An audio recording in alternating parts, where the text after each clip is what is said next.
Welcome back dito sa channel natin. Papunta tayo ngayon doon sa may Binondo. Ano na nga bang nangyari sa Binondo Pagoda Temple at Canal Bridge Project? Mag-update din tayo sa Pasig River Ferry Modernization Project. 2 taon na pala ang nakalipas mula nung una natin in-update ang proyektong ito. Ngayong 2026, binalikan natin kumusta na kaya. Ito yung phase 1 na natapos na last year. At dito sa loob, meron pang gagawin dyan, yung Pagoda Temple.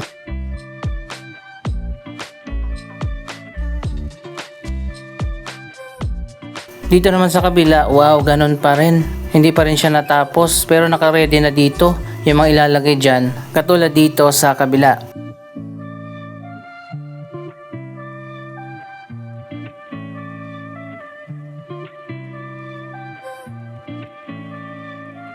Grabe, sobrang itim ng tubig dito, sobrang baho.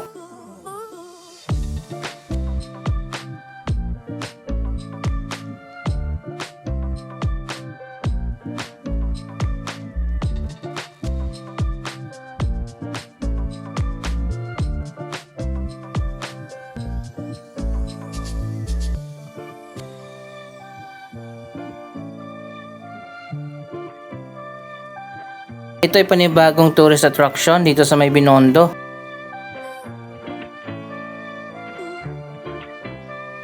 Pwede namang dumaan dito pero pagdating dun sa bungad nakasarado pa yan.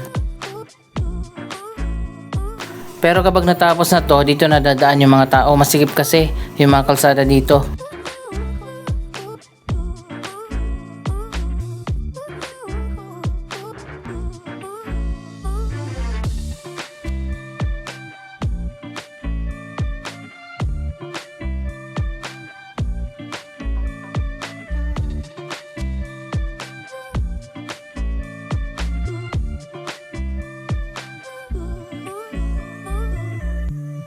Kung titingnan natin, maganda naman yung project dito. Ayan, makikita naman natin, meron ditong fence na gawa sa concrete at meron din dito mga statue at mga Chinese drawings at characters.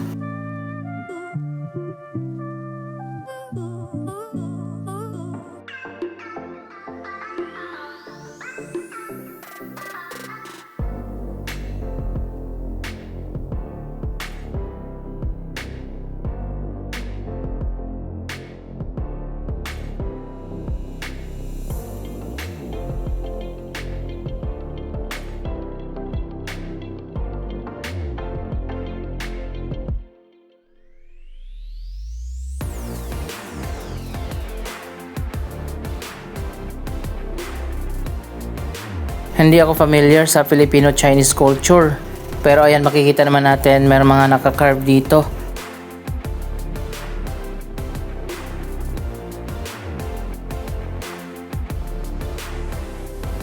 Bakit kaya hindi na lang ito tinakpan, yung ibabaw nito, at yun ang gagawin na walkway, para hindi na maamoy yung mabaho.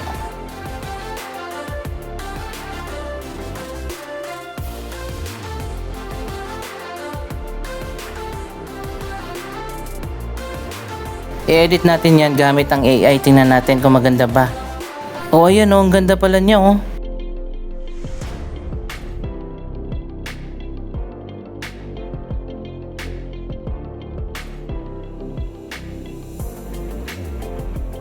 Isa sa pwede nilang gawin talaga ay linisin itong estero.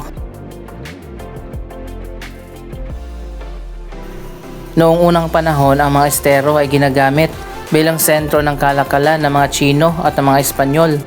Ang mga produkto ay sinasakay pa sa mga bangka. Ayon pa sa disenyo na nakita natin noon, maglalagay pa dito ng arko sa bungad, pati na doon sa gitna at sa kabilang dulo. Ngayon ko lang na-realize, 2 Pagoda Temple pala yung itatayo, isang maliit, isang malaki.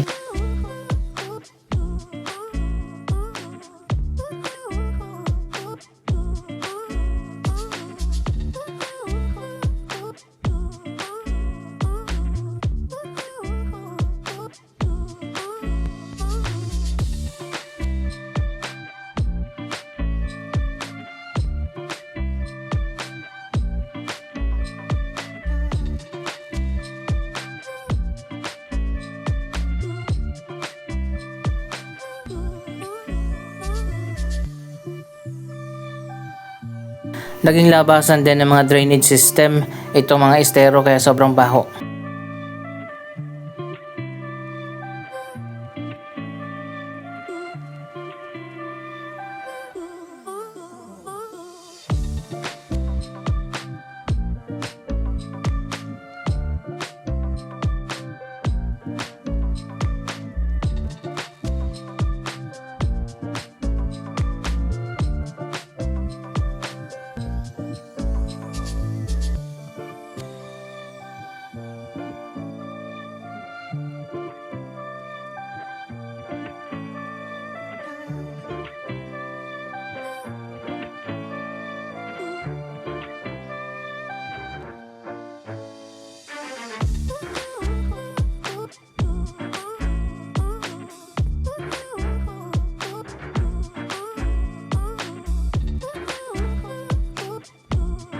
Dapat siguro magkabilaan yung fence. Meron din sana dito sa right side. Sa tingin ko lalagyan na lang nila ng halaman dyan.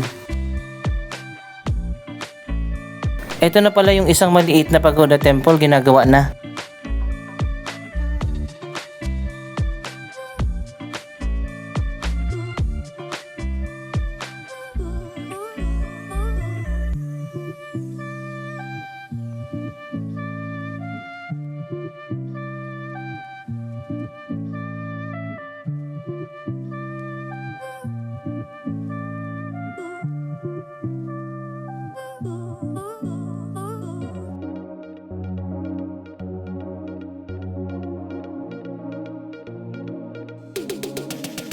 Since last year nakaredy na dito yung ilalagay para sa fence, ito sana yung phase 2 ng project na ito. Pero hindi na nga umusad yung project hanggang umabot na ng 2026.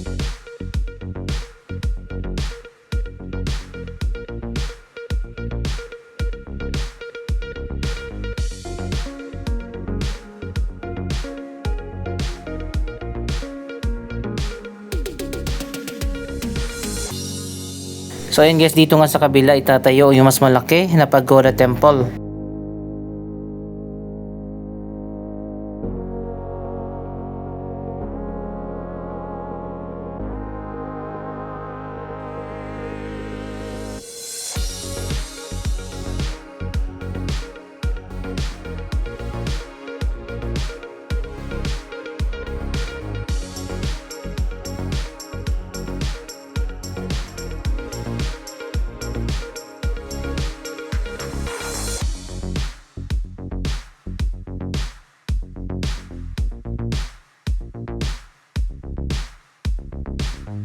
Walking distance lang mula dito ang Escolta at dito nga sa may riverside ang Yuchenko Park.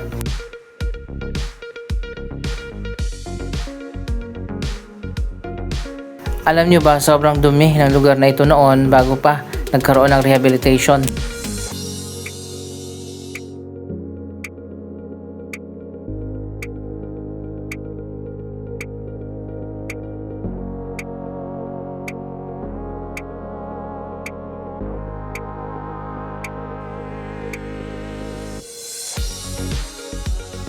Sa ngayon ginawa na nga ito na bagong Riverside Park sa tulong na rin ng isang private company.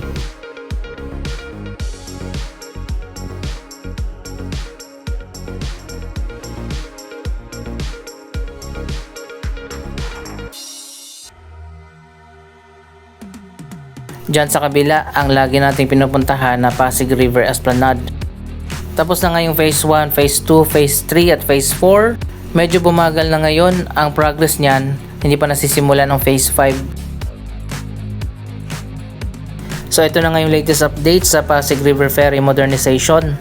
Nung isang araw lang ay in-inspection na nga ang Loton Station ng Pasig River Ferry. Sa wakas at mukhang matutuloy na nga ang modernization ng Pasig River Ferry System.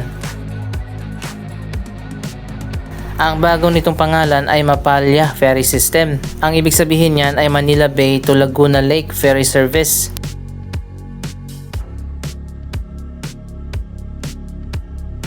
Ayon pa sa plano ng proyektong yan, magdadagdag na nga ng mga station mula na dito sa Manila Bay hanggang sa Laguna Lake.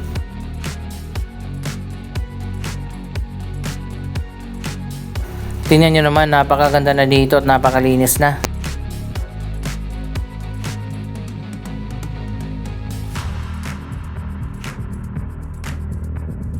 Meron kasi nagme-maintain sa lugar na ito. May nakatanim na iba't ibang mga halaman at mga puno.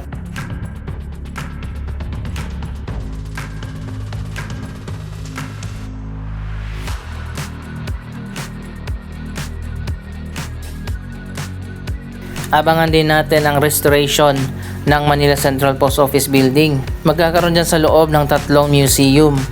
Isang Civic Museum, Postal Museum at Law Museum. Kasama din dyan ang Intramuros Forest Park Project, Lawton Underpass Rehabilitation, at meron pang isang park dito sa may Binondo na magkakaroon din ng renovation. Kasama yan sa redevelopment ng Maynila na initiated ng Office of the President at ng local government ng Maynila. Isa pa sa plano ay magdadagdag na nga ng mga bago na ferry boats at magiging electric powered na ang mga bagong ferry boat. Magtatayo ng mga bagong station, bibili ng mga bagong boat, magiging mas mahaba na nga yung ruta ng Pasig River Ferry.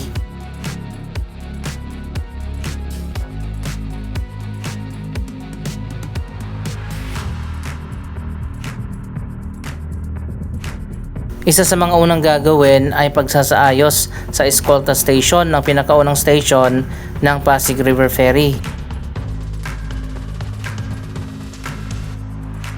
Nandito sa dulo ang Escolta Station. Nag-inspeksyon na rin doon sa kabilang side dahil magtatayo din ng Plaza Mexico Station dyan sa Intramuros.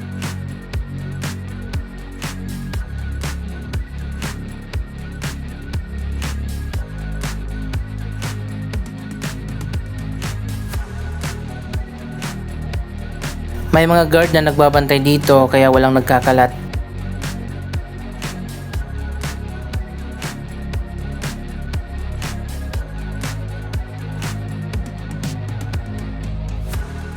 Kung tutuusin, pwede naman talaga na linisin ang buong Metro Manila.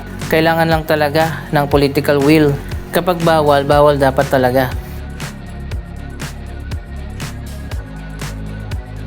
Ayon pa sa Department of Transportation, makakatulong ang Pasig River Ferry lalo na ngayon na merong oil crisis sa buong mundo. Makakatulong ang Pasig River Ferry System para magbigay ng libreng sakay.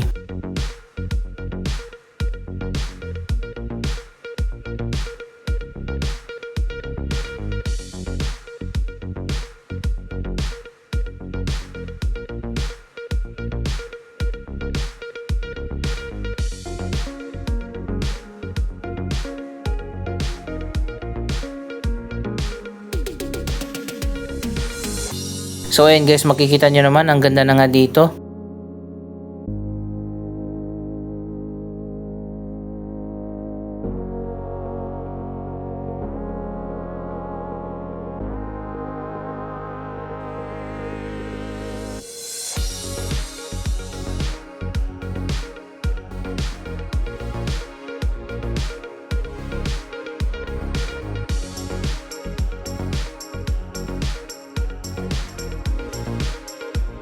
Ito na nga yung Escolta Station. Abangan natin ang magiging renovation na gagawin dito.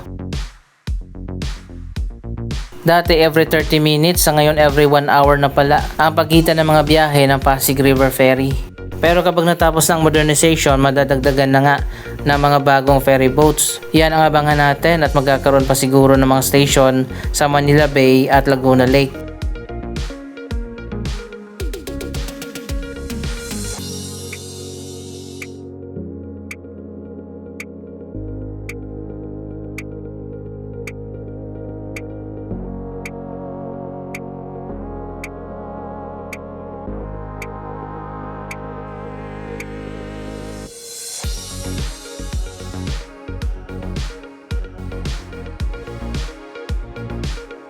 Sana talaga masimulan na ngayong taon ang modernization ng Pasig River Ferry. Isa sa mga alternative na pwedeng sakyan ng mga commuters. Ayan, nandito na nga tayo sa may Jones Bridge.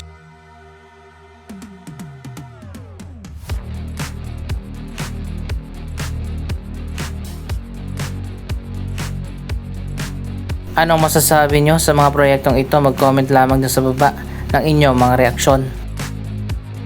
Maraming salamat sa inyong panonood. Huwag kalimutan na i-like, i-share ang video ito at mag-subscribe. Thank you for watching!